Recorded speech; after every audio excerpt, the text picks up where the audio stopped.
Go back to Mexico where you belong." Those words cut like a blade.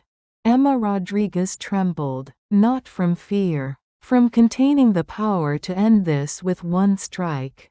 She had made a promise to her dying grandfather. "Karate is not for revenge, mija. It's for protection." That promise was about to be broken.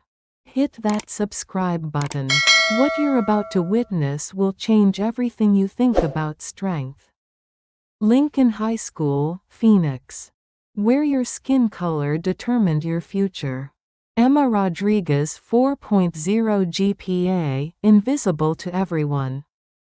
They saw weakness. They were about to discover their mistake. 6 months ago, Emma's world collapsed. Her father's construction company failed. Her grandmother's cancer treatments bankrupted them. Her mother worked 18-hour shifts just to keep the lights on. Emma's only hope? A merit scholarship. Every perfect grade was a step toward salvation. Every meant her family might survive in America. But Lincoln High wasn't built for kids like Emma. These were children of privilege who worried about which BMW to ask for, not whether there'd be electricity when they got home.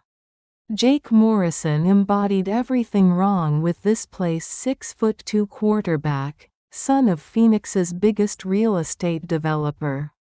He carried himself like he already owned the world. "Your kind doesn't belong here," he whispered as Emma walked past the honor roll where her name topped the list. Scholarship thieves taking spots from real Americans. Emma kept walking, always silent. What Jake didn't know was that Emma Rodriguez was a second-degree black belt. That her grandfather Pedro had been a master who taught her not just how to fight, but when fighting was right.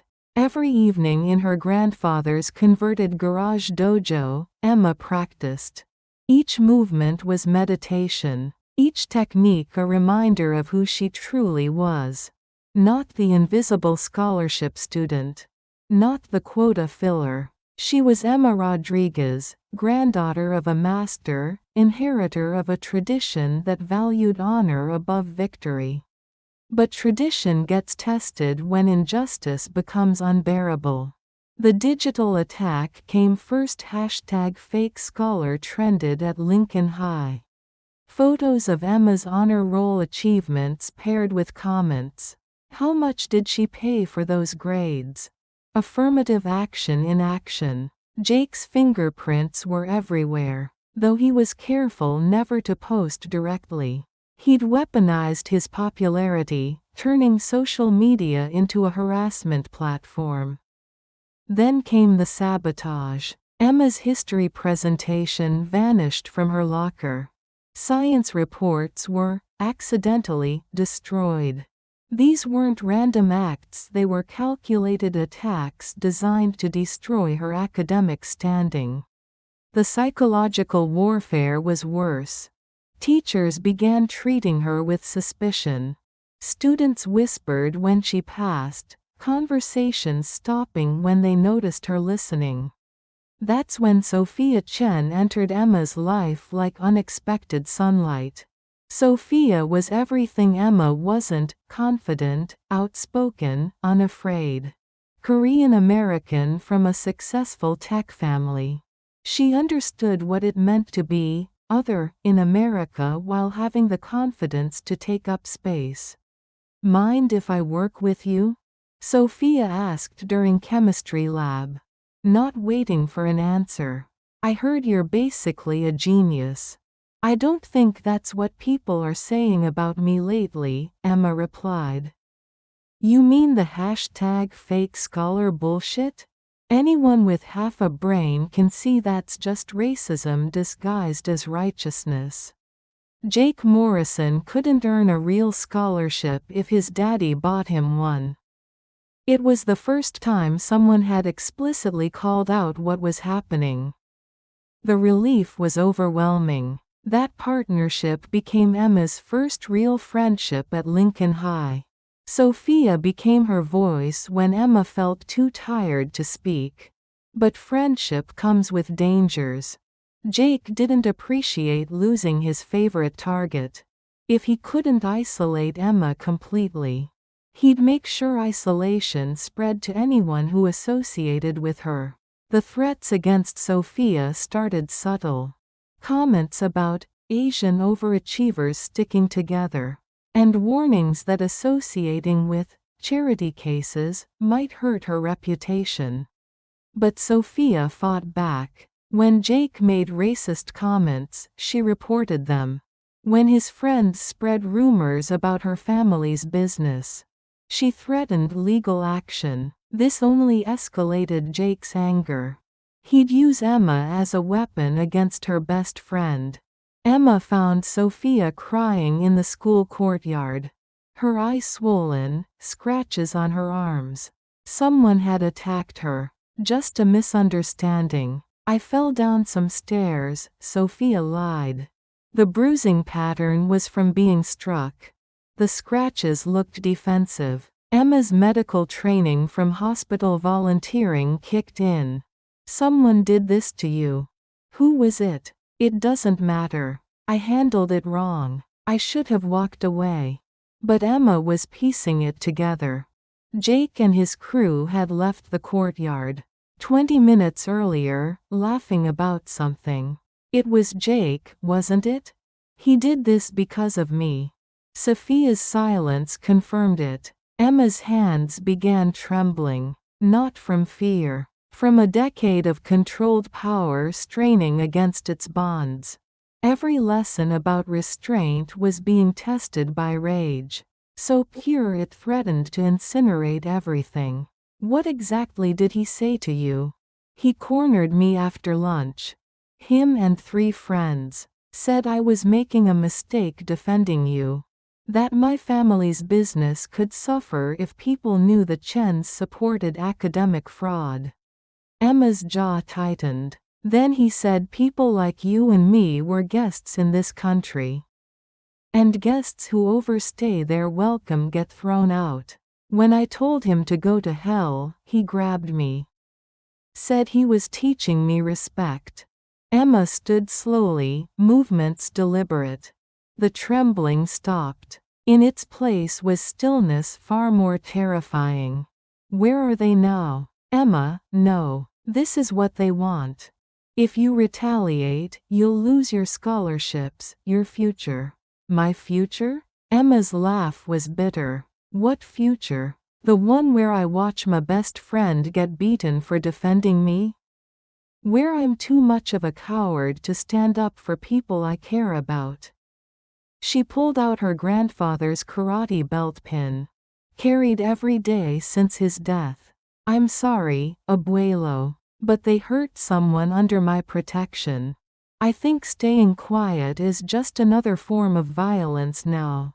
Her eyes opened with absolute conviction. Today, I stop surrendering. The Lincoln High cafeteria at 3:30 p.m. buzzed with after-school activity. Jake Morrison held court at his usual center table, rehashing their earlier conversation with Sophia Chen. Did you see her face when I pushed her against the wall? These people need to learn their place. His friends laughed, oblivious to students with phones out.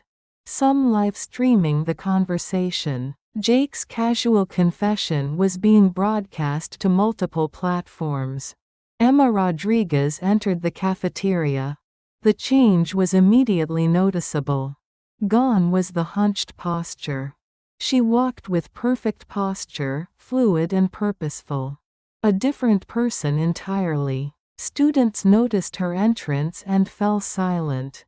By the time Emma reached Jake's table, the entire cafeteria had gone quiet. Emma stopped directly in front of Jake. We need to talk. Jake looked up with surprise that morphed into amusement. Look who decided to grow a backbone. What do you want, scholarship girl? I want you to apologize to Sophia Chen. And stop harassing students who can't defend themselves. Or what? Jake stood up, using his height to intimidate.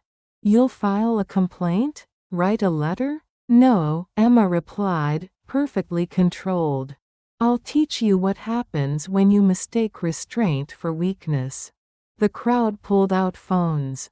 Live streams capturing Jake's earlier confessions were now focused on Emma, broadcasting to hundreds. Jake laughed and moved closer, invading her space. You want to fight me, little girl? Just me. That's all I need. Jake reached out to shove Emma backward. But this time was different. As his hands moved toward her shoulders, Emma's body shifted with fluid grace. Her movement was so subtle most observers missed it. But Jake's shove met nothing but air. Before Jake could react, Emma stepped inside his guard, her hand making light contact with his wrist. To observers, it looked like barely a touch. But suddenly Jake was off balance, his own momentum working against him. What the? He started, but Emma's other hand contacted his elbow. And suddenly Jake Morrison was falling. Not being thrown. Simply falling, as if gravity had turned against him. He hit the floor hard. Students gasped, phones capturing the impossible scene. Jake scrambled up, face red with embarrassment and rage. You little bitch. He swung a brutal punch at Emma's face. It didn't connect. Emma moved like water around stone. Her head tilting just enough to let his fist pass harmlessly. As his arm extended, she placed her palm against his shoulder. And pushed, using his momentum to send him spinning. Jake stumbled into a table. Chairs scattered. Stop playing with me, he roared. Grabbing a cafeteria chair, lifting it overhead. The crowd gasped. Someone was about to get seriously hurt. Emma remained perfectly calm. Jake, you're embarrassing yourself. Jake swung the chair down with all his strength. For a horrifying moment, it looked like the attack would succeed. Then Emma moved. She stepped forward instead of back, inside the chair's arc. Her hands guided Jake's wrists. The chair's momentum was redirected, sailing harmlessly aside. With Jake's arms extended, Emma applied pressure to a specific point on his wrist. Jake's hands went numb instantly. The chair clattered as he stared at his hands in shock. What did you do to me? Pressure point manipulation. It's temporary. Feeling returns in 10 minutes. Emma addressed the entire cafeteria. I want everyone to understand. I didn't hurt him. I didn't throw a punch or kick. I simply redirected his aggression back at himself. Jake backed away, cradling numb hands. Stay away from me, freak. I'm not who you need to worry about. You assaulted my friend. You've been hiding behind your family's money, thinking you're untouchable. She gestured toward the crowd, all recording. But you're not untouchable anymore, Jake. Everything you've done, everything you've said, has been recorded. Your own words condemned you. Students shouted about the live streams, about Jake's confession being broadcast. #JakeMorrisonTruth was trending locally. Jake's face went white as he realized the scope of exposure. This isn't over. Yes, it is, Emma replied with finality. Real strength isn't about dominating others. It's about protecting them. Within an hour, #EmmaStandsUp was trending across platforms. The live streams capturing Jake's assault confession and Emma's martial arts display had hundreds of thousands of views. Local news picked up the story by evening. Principal Thompson found himself in an impossible position. For months, Jake's father's donations had made complaints disappear. Now, with video evidence of assault and confession to harassment patterns. Ignoring wasn't an option. The school board convened emergency meetings. Parents were calling. Media was asking questions. The videos showed Emma never threw a punch, she'd simply defended herself. By Friday morning, Jake Morrison was suspended pending full investigation. His friends faced similar consequences. The zero-tolerance policy, traditionally used against students fighting back, was finally applied to bullies. But changes went deeper than discipline. Emma arrived to something she'd never experienced: recognition. Students who'd ignored or participated in her isolation approached with apologies and praise.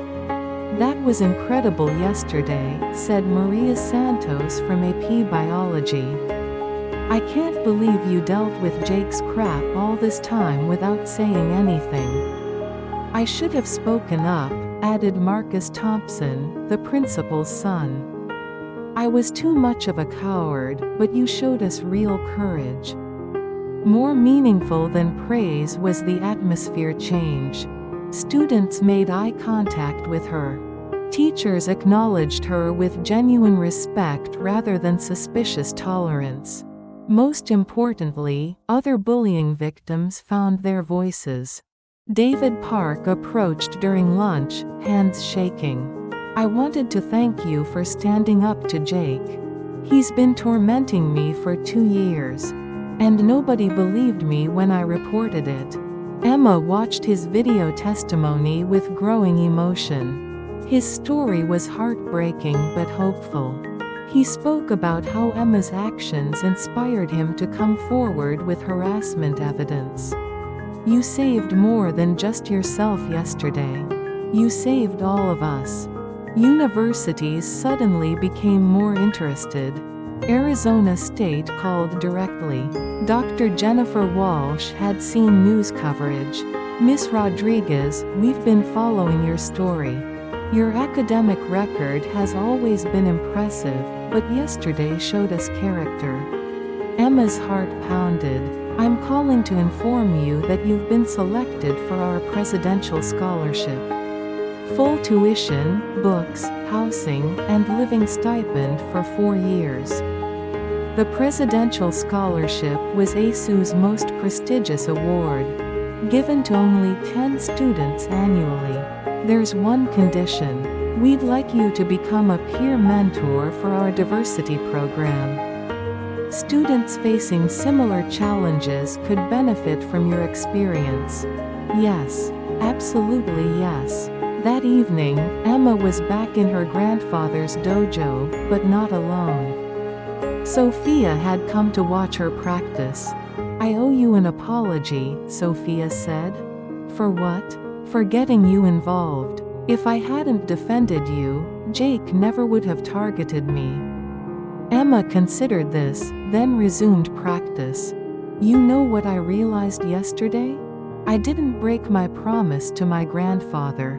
I fulfilled it." She gestured toward her grandfather's photograph. "When Jake hurt you, he proved my restraint wasn't preventing violence. It was enabling it. By staying quiet, I was protecting him from consequences. Instead of protecting victims from him." She picked up a towel. "Yesterday, for the first time, I used my strength to actually protect someone. Not through violence, but demonstration. I showed Jake and everyone else that bullies aren't as powerful as they pretend." Sophia smiled. "So what happens now?" "Now I stop hiding who I am. Stop apologizing for success. Stop making myself smaller so others feel bigger. And I help other people find their own strength." 3 weeks later, Emma testified before the school board about proposed anti-bullying policy updates. "My name is Emma Rodriguez. 3 weeks ago, I was invisible, trying to survive high school. Today, I'm here ensuring no student feels as powerless as I did. She spoke about systematic harassment, institutional indifference enabling abuse, and creating systems protecting victims rather than perpetrator reputations. Bullying thrives in silence. It feeds on isolation and grows when good people do nothing. But it dies in truth's light and withers when faced with solidarity. The board voted unanimously for Emma's proposed policies. They established a peer advocacy program with Emma as first coordinator. 6 months later, Emma stood in the same cafeteria where everything changed. But as president of Lincoln High's anti-bullying coalition, peer mediator, helping dozens find voices, and recipient of multiple full-ride university offers. More importantly, she was happy. "Remember when I ate lunch alone?" Emma said to Sophia at their table, surrounded by friends, real friends drawn by shared values and mutual respect. "I remember when we both did." Now the weird kids table became the cool kids table. Emma looked around, seeing ripple effects of that one courage moment. Students from different backgrounds mixing freely. Upperclassmen mentoring underclassmen. Cruelty culture being replaced by genuine community. You know what I realized? When I promised my grandfather never to fight, I thought he was asking me never to fight. But he wasn't. He was asking me to ensure when I did fight, it was for right reasons. And what are the right reasons? To protect people who can't protect themselves. Stand up for justice when no one else will. Use whatever strength you have serving something bigger than yourself. Emma smiled, feeling her grandfather's presence. I'm not the quiet girl absorbing hatred anymore. I'm not invisible, trying to survive. I'm Emma Rodriguez, and I use my strength to lift others up. As afternoon sun streamed through cafeteria windows, illuminating faces filled with hope and purpose, Emma knew this was just the beginning. The girl they underestimated had become the woman they'd never forget. If Emma's story moved you, hit subscribe. Share with someone who needs courage. Somewhere out there, someone's waiting for strength to stand up. Maybe Emma's story will be their spark. Your life, your story, your courage, it all matters more than you know. Stay strong, stay brave, and never underestimate standing up for what's right.